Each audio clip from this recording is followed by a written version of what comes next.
আসসালামু আলাইকুম, welcome to বিজ অনলাইন। এবং আমরা আগেই বলেছিলাম যে আমরা একটা ফুল কোর্স আপনাদেরকে দিচ্ছি আমাদের ইউটিউব চ্যানেল থেকে, basic grammar for IELTS and other competitive exams. এই কোর্সের আমরা অলরেডি 2টা ক্লাস আপলোড করে ফেলেছি। যারা আগের ক্লাসগুলো দেখেননি দ্রুত একটু দেখে আসুন প্লিজ। আর আজকে আমাদের তৃতীয় ক্লাস। আজকের ক্লাসে আমরা নতুন কিছু টপিক করব, কিন্তু তার আগে বলে নেই গত ক্লাসে আমরা যা করেছিলাম সেটা ছিল সাবজেক্ট, প্রেডিকেট। সাবজেক্ট সম্পর্কে যদি একটু বলি, সেটা হচ্ছে যে যাকে উদ্দেশ্য করে কোনো কিছু বলা হয়, অথবা যে কোনো কিছু করে অথবা বলে। আর প্রেডিকেট হচ্ছে সাবজেক্টের পর থেকে বাকি অংশ।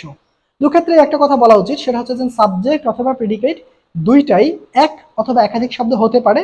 এজন্য আপনাদের ক্লাস 2টা দেখতে হবে পরিপূর্ণ। তারপরেও যদি না বোঝেন তাহলে ক্লাস 2 এর ভিডিওর কমেন্ট বক্সে কমেন্ট করবেন। আজকে আমরা করব পার্টস অফ স্পিচ।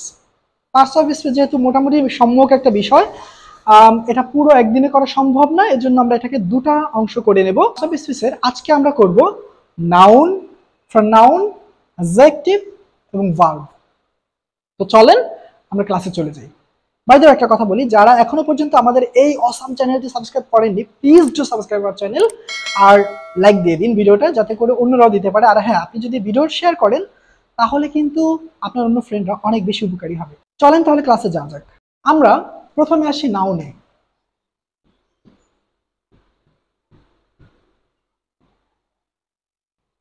যদি সহজভাবে বলি তাহলে নাউন হচ্ছে নেমিং ওয়ার্ডস। নেমিং ওয়ার্ডস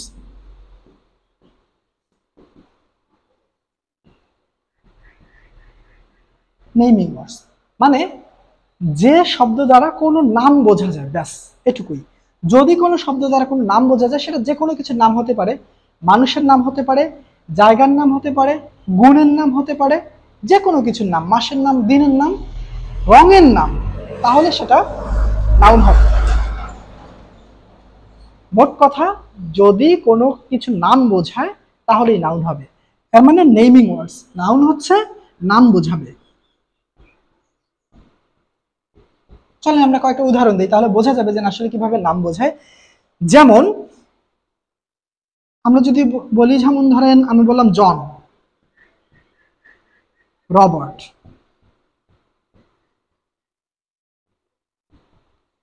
জন এবং রবার্ট দুজনে কিন্তু মানুষের নাম, তাহলে এগুলো হচ্ছে নাউন।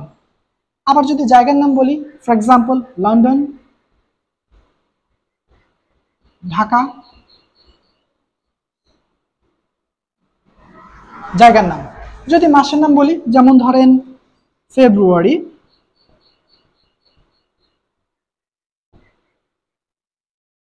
জুন। আবার যদি ধরেন গুণের নাম বলি, অনেস্টি, ফেইথ,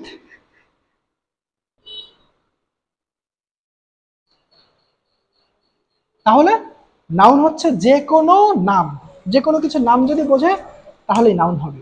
আমরা অনেক সময় শব্দ শিখলেও জানি না শব্দটা কোথায় ব্যবহার হয়। সো নাউন, নাউন সাধারণত ব্যবহার হয় সাবজেক্টের জায়গায়।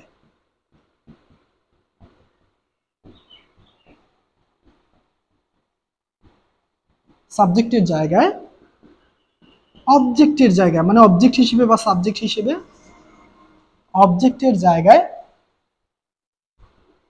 পসেসিভের পরে। পসেসিভ প্রোনাউন যেমন মাই, মাইয়ের পরে। পসেসিভের পরে। আমরা একটা উদাহরণ দিই, তাহলে মনে হয় বেশি ক্লিয়ার হবে। যেমন সাবজেক্ট হিসেবে রবার্ট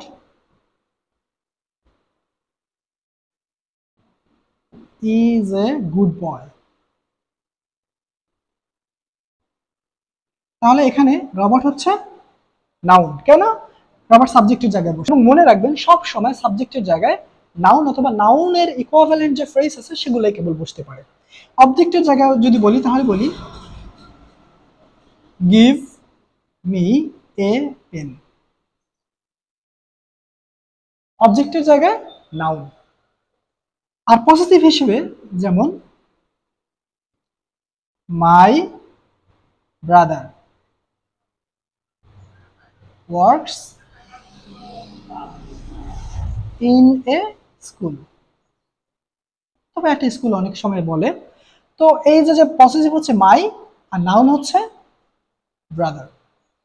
তাহলে আমরা নাউন শিখলাম এবং নাউনের কয়েকটা ব্যবহারও শিখলাম। ও আরেকটা আছে, সরি, সেটা হচ্ছে যে এর সাথে আমরা আরেকটা যোগ করা যায়, আফটার প্রিপোজিশন, প্রিপোজিশনের পরে, সেটা অবজেক্ট হিসেবে বলা যায়। প্রিপোজিশনের পরে অথবা প্রিপোজিশনের অবজেক্ট হিসাবে, যেমন বললাম ফর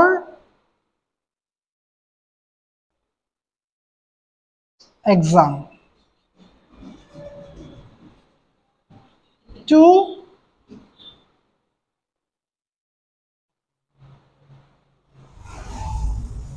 রায়হান, এটসেট্রা। তো চলেন এবার আমরা শিখব প্রোনাউন। একটা জিনিস খেয়াল করেন, আমরা যদি প্রোনাউন লিখতে যাই তাহলে নাউনের আগে কেবল প্রো শব্দটা ব্যবহার করলেই কিন্তু প্রোনাউন হয়ে যায়। কি অসাধারণ একটা মিল, তাই না? ডেফিনেটলি এর মধ্যেও একটা মিল আছে। প্রোনাউন হচ্ছে ওই রকম শব্দগুলা অথবা ওই সমস্ত শব্দ যেগুলা নাউনের পরিবর্তে বসে। আচ্ছা চলেন আমি একটা উদাহরণের মাধ্যমে দেখি। আমি যদি এই বাক্যগুলো একটু পড়ি, যেমন Robert is a student, Robert goes to school regularly, Robert Returns home at 5 PM। কেমন বোরিং শোনা যাচ্ছে না, বারবার রবট রবট রবট, কেমন একটা বিরক্তিকর ব্যাপার। এখানেই কিন্তু আমরা প্রোনাউন ইউজ করতে পারি, আর এখানেই প্রোনাউন ইউজ করলে দেখবেন যে সেন্টেন্সগুলো সৌন্দর্যটা বেড়ে গেছে।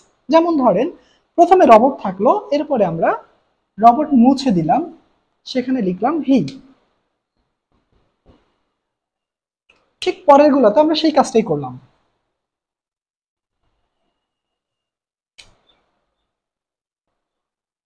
এবার একটু পরে দেখেন, Robert is a student, he goes to school regularly, he returns home at 5 PM।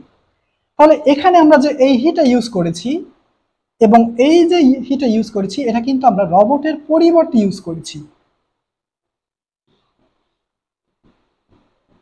Right? পরিবর্তে ইউজ করেছি। তো যেহেতু হি এখানে আমরা পরিবর্তে ইউজ করেছি, এজন্য হি হচ্ছে প্রোনাউন, মানে এই রবট নাউনটার প্রোনাউন হচ্ছে হি। এরকম আরো অনেকগুলো প্রোনাউন আছে, যেমন ধরেন I, we, you, he, she, they, it. এগুলো হচ্ছে কমন প্রোনাউন, সাধারণত এগুলোই ব্যবহার হয়। এবার কেসের দিক থেকে যদি আমরা চিন্তা করতে যাই, তাহলে এগুলো হচ্ছে সবগুলো সাবজেক্টিভ, মানে এই প্রোনাউনগুলোকে কেবল আপনি সাবজেক্টের জায়গায় ব্যবহার করতে পারবেন। কিছু প্রোনাউন আছে অবজেক্টিভ, যেমন আমি এগুলোর যদি অবজেক্টিভ লিখি তাহলে হয় আই এর অবজেক্টিভ হচ্ছে মি, উই এরটা আস, ইউ এরটা ইউ, হি এরটা হিম, সি এরটা হার, দে এরটা দেম, ইট এরটা ইটেই। ঠিক এভাবে এই প্রোনাউনগুলোর কিন্তু আবার কিছু পসেসিভ ফর্ম আছে। পসেসিভ ফর্ম আছে, যেমন মাই এর পসেসিভ হচ্ছে মাই, আসের হচ্ছে আওয়ার, ইউ এর হচ্ছে ইয়োর, হিমের হচ্ছে হিজ, হারের হারি, এটার কোনো চেঞ্জ নেই, দেমের হচ্ছে দেয়ার, আর ইটের হচ্ছে ইটস।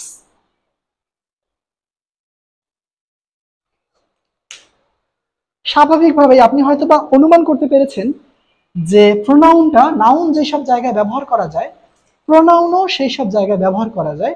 কিন্তু নাউন যেরকম স্বাভাবিকভাবে ব্যবহার করা যায়, প্রোনাউনটা সেভাবে ব্যবহার করা যায় না, প্রোনাউনটার কেস অনুযায়ী ব্যবহার করতে হয়।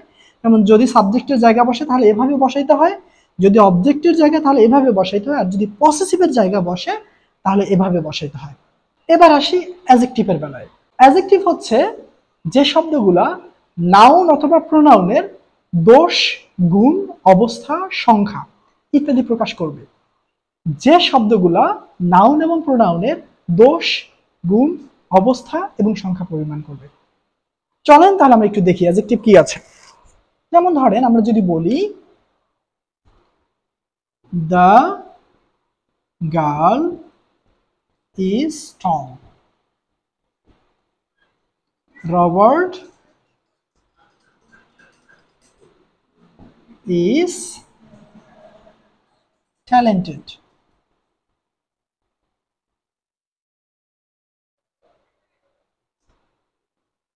We have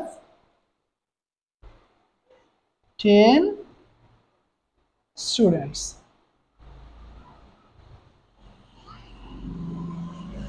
আপনি যদি এই সেন্টেন্সগুলোর দিকে তাকান তাহলে দেখবেন দ্য গার্ল ইজ টল, মেয়েটা আসলে কেমন সেটাই টল দ্বারা বোঝানো হয়েছে গুণ। এখানে ট্যালেন্টেড, ছেলেটা আসলে কি মেধাবী নাকি মেধাবী না সেটা কিন্তু এখানে বোঝানো হয়েছে রবট কেমন। আবার যদি বলি 10, এখানে এই স্টুডেন্ট যে নাউনটা আছে এর সংখ্যা বুঝেছে এই 10 দ্বারা। 10 কিন্তু নাউন হিসেবে ব্যবহার হতে পারে। তো অ্যাডজেক্টিভ যখন হয় তখন অ্যাডজেক্টিভ সাধারণত কয়েকটা জায়গায় বসে।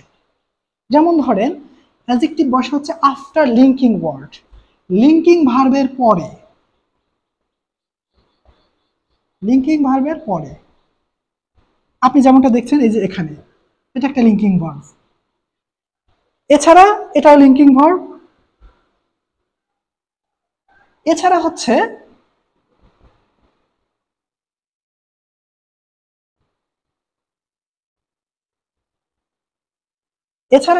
নাউনের আগে, নাউনের ইমিডিয়েট আগে, মানে যে কোনো নাউন এর আগে সাধারণত অ্যাডজেক্টিভ বসে। যেমন নাউনের আগে ভার্ব আছে, এর মধ্যে কিছু নেই, ওখানে সাধারণত অ্যাডজেক্টিভ বসে।